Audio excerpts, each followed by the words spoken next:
Hello दोस्तों, welcome to job पक्की with Shubham. तो आज की इस वीडियो में आपको एएस की स्ट्रैटेजी समझाऊंगा। बहुत डिटेल में एक एक चीज़ समझाता चलूंगा क्योंकि ये टीसीएस बेस्ड एग्ज़ाम है।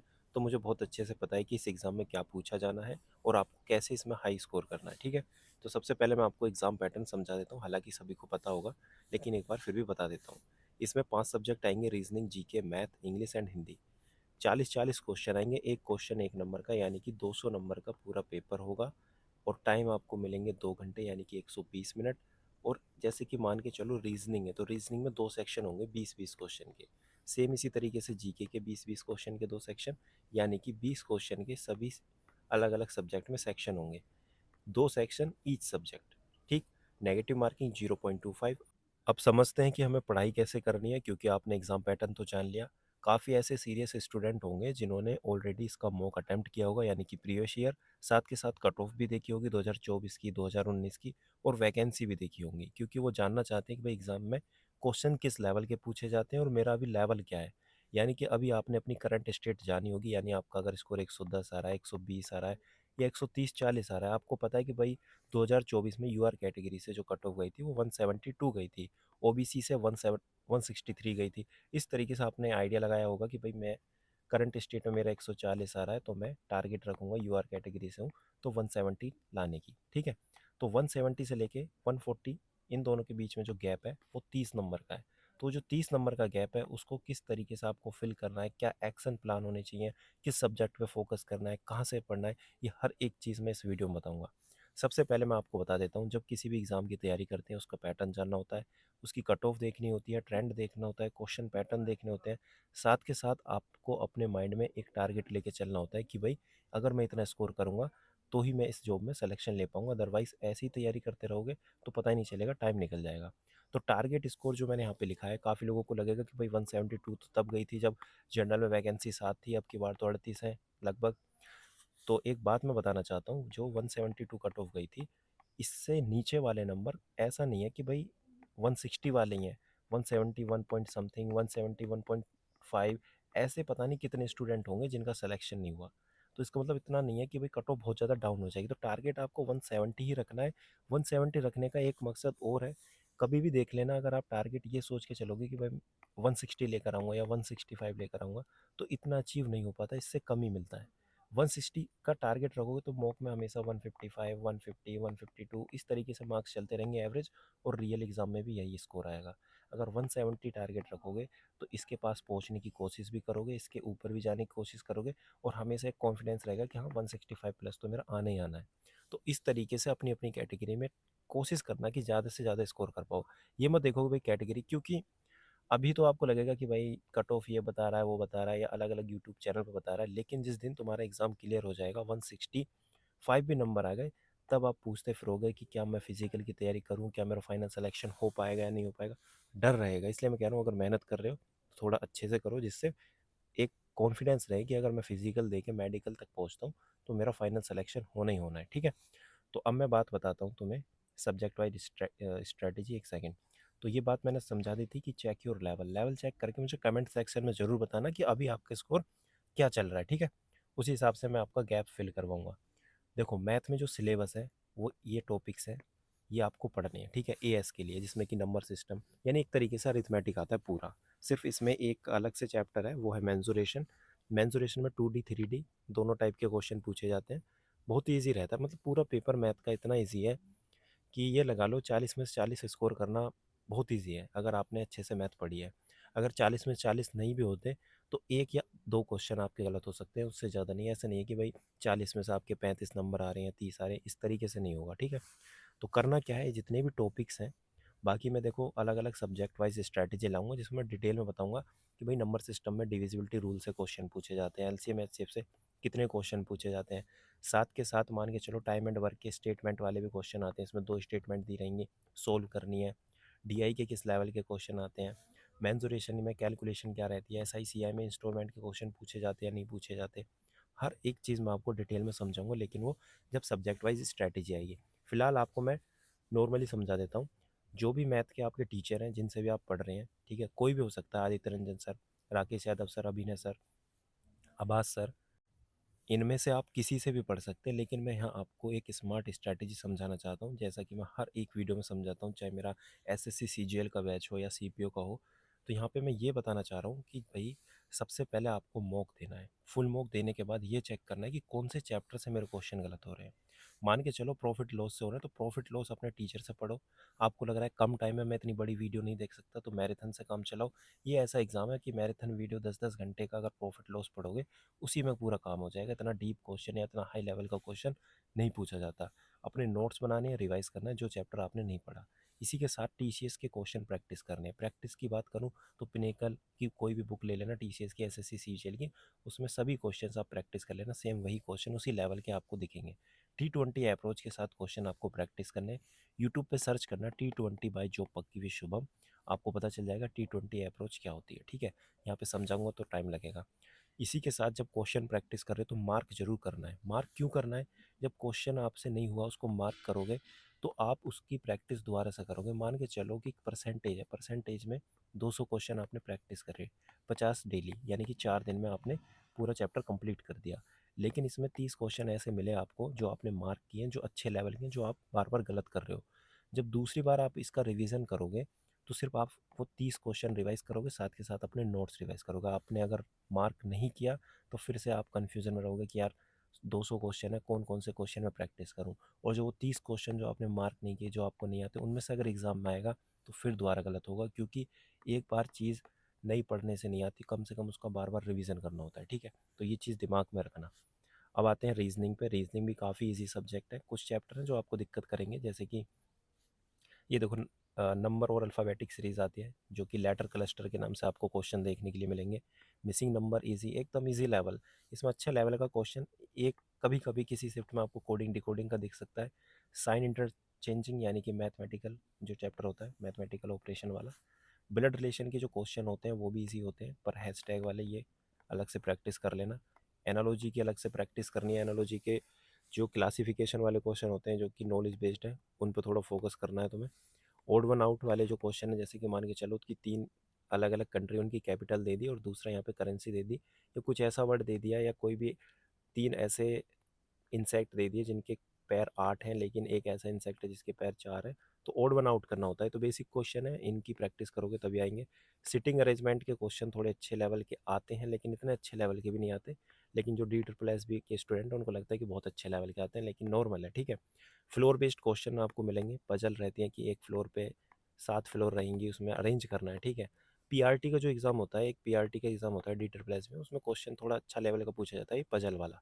ठीक है, उसकी प्रैक्टिस मैं बताऊंगा किस तरीके से करना है, जब अलग अलग सब्जेक्ट वाइज स्ट्रैटेजी लाऊंगा। अब बात करते हैं स्लोगिज्म की। तो स्लोगिज्म के भी बेसिक क्वेश्चन है। फिगर सीरीज आपको एंड गेम या सिग्मा क्लासेस से करने हैं। इसके भी बेसिक क्वेश्चन आपको देखने के लिए मिलेंगे। सीजीएल या सीपीओ की तरह हार्ड क्वेश्चन नहीं मिलेंगे। ठीक है, फिगर सीरीज हो गया, कंप्लीशन ऑफ सीरीज हो गया। ठीक है, जो कि आपने देखा होगा, इस तरीके से आते हैं। 4 बॉक्स रहते हैं उसमें, फिर आपको फाइंड करना है कि भाई इसमें क्या सेट होगा। रैंकिंग ऑर्डर के आते हैं क्वेश्चन, अल्फ़ाबेटिकल ऑर्डर के आते हैं। एक यहाँ पे मैंने स्ट्रिंग लिखा था, वो स्ट्रिंग में लिखना भूल गया शायद, वो अल्फ़ाबेटिकल ऑर्डर में ही आता है।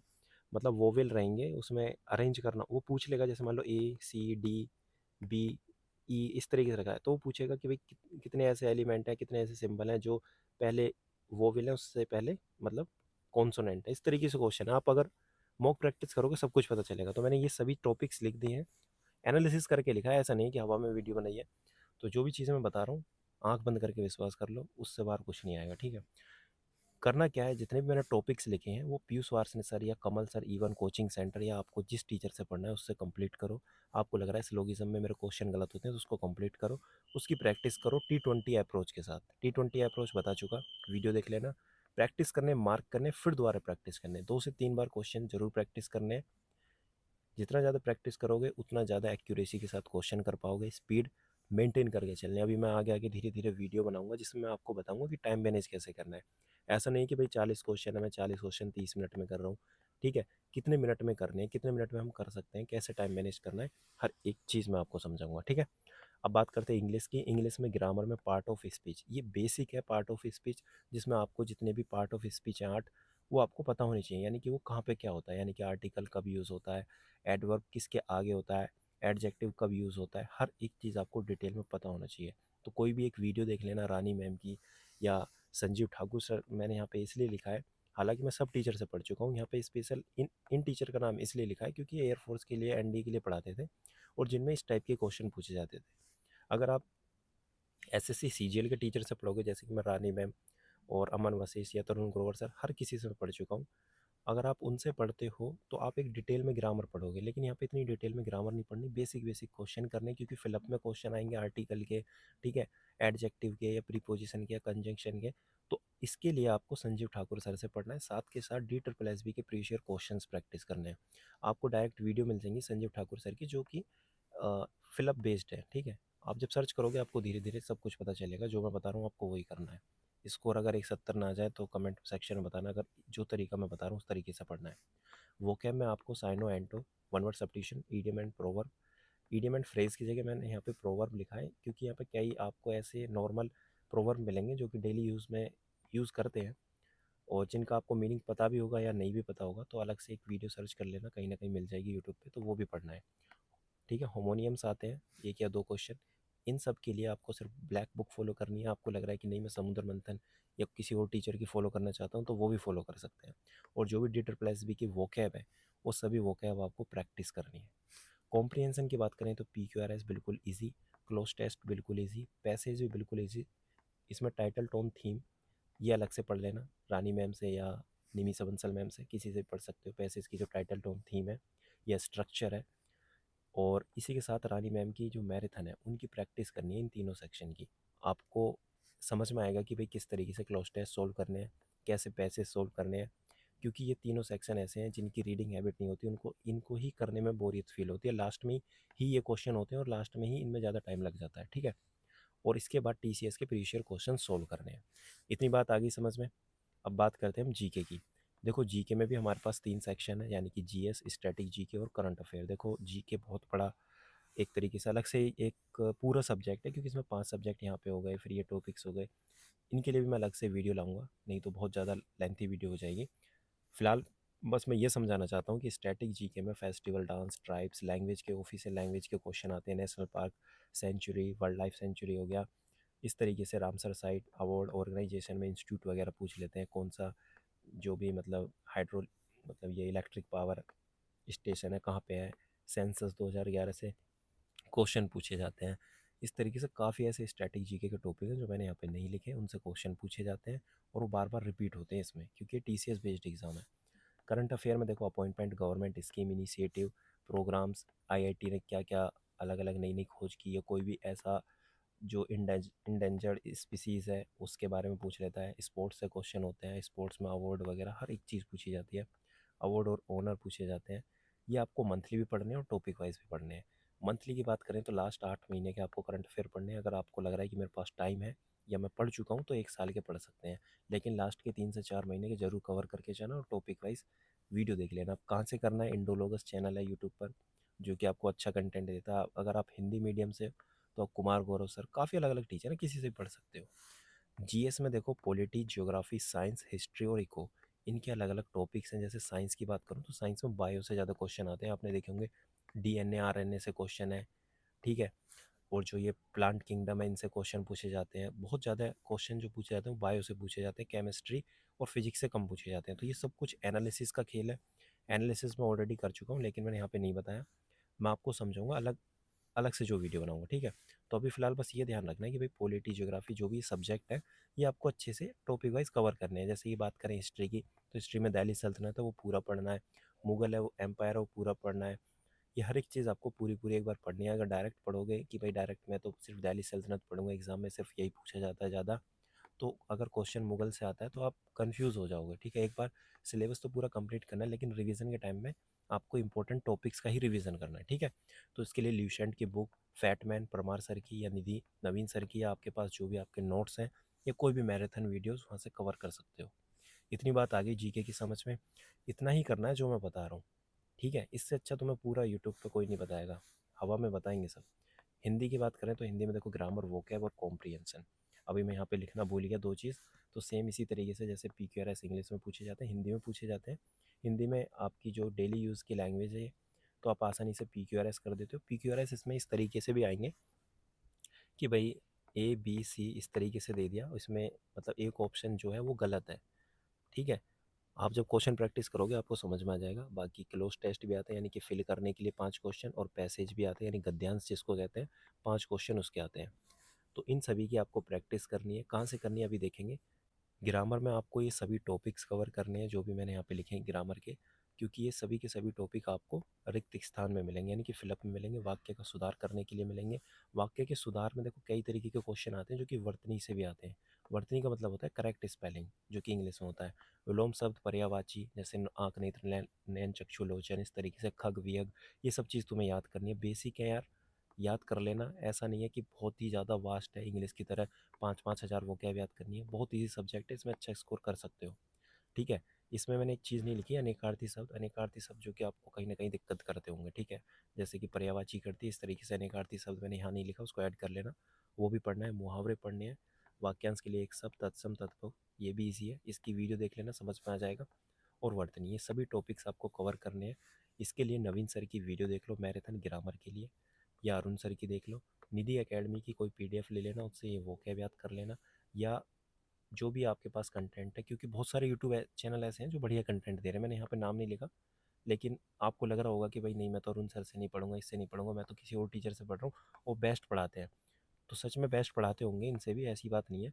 तो आप उनसे पढ़ सकते हैं। ठीक है, बहुत से टीचर हैं जो यूट्यूब पे नहीं दिखते लेकिन बहुत अच्छा पढ़ाते हैं, या उनकी बहुत अच्छी बुक है।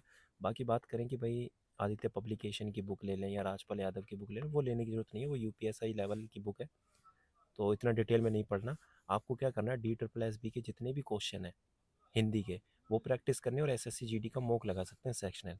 सेम TCS बेस्ड एग्जाम है SSC GD, तो इसी टाइप के क्वेश्चन आपको देखने के लिए मिलेंगे।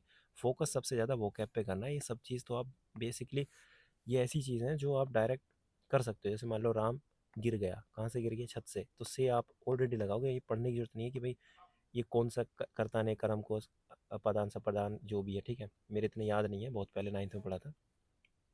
कर्ता ने कर्म को संप्रदान अपादान के से के लिए ऐसे कुछ है के द्वारा। तो ये सब चीज़ें हैं। सभी सब्जेक्ट वाइज मैंने आपको स्ट्रैटेजी बता दी, बाकी मैं डिटेल में और अच्छे से बताऊंगा धीरे धीरे। ये मेरी पहली वीडियो, देखता हूँ मैं इस पर क्या रेस्पॉन्स आता है, उस हिसाब से मैं वीडियो बनाऊंगा। अब बात करते हैं डेली रूटीन की।